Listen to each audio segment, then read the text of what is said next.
జీవము గల దేవుని సంఘానికి ఆదివారం ఆరాధన చేయడానికి వెళ్ళినప్పుడు ఆత్మ సంబంధమైన పరిధిలో ఏమి జరుగుతుందో మీకు తెలియచేయాలని అనుకుంటున్నాను. సేవకుడు ఆదివారం ఉదయాన్న సంఘానికి వచ్చి చిన్న ప్రార్థన చేసి సౌండ్ సిస్టమ్ ఆన్ చేసి పాటలు పెడతారు.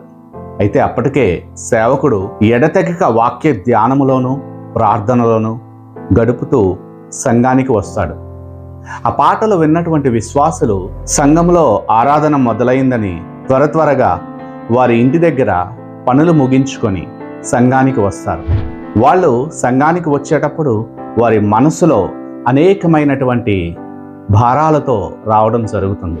అయితే సంఘంలో విశ్వాసులు అందరూ చేరిన తరువాత గాయకుల బృందము పాటలు పాడడం మొదలు పెడుతుంది.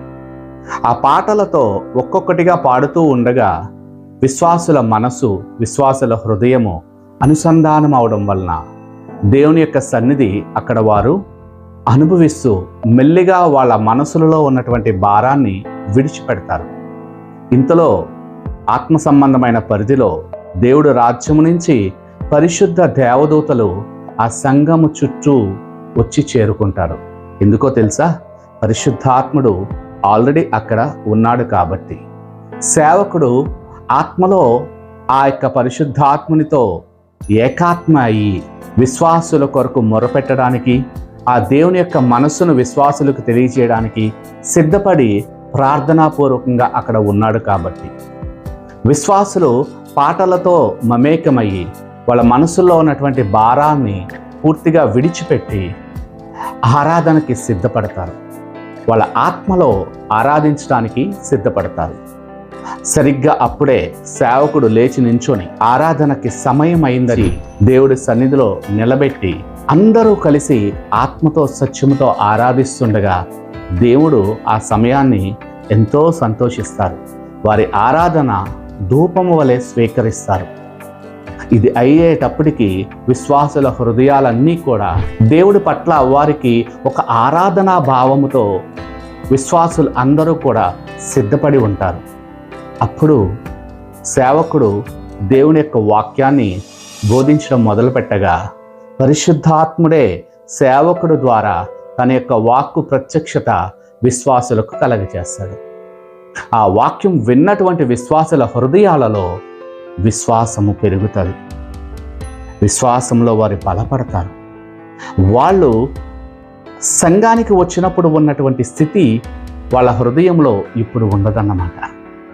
అలాంటి స్థితిలో వాళ్ళు సంపూర్ణమైనటువంటి బలముతో ఆత్మతో ఏకమై ఉండగా, పరిశుద్ధాత్మతో ఏకమై ఉండగా వాక్యము ముగించుకొని సేవకుడు విశ్వాసుల తరపున దేవుని యొద్ద మొర్ర పెట్టగా దేవుడు ఆ ప్రార్థన ఆలకించి విశ్వాసులకి కావలసినటువంటి కృపని అనుగ్రహిస్తారు.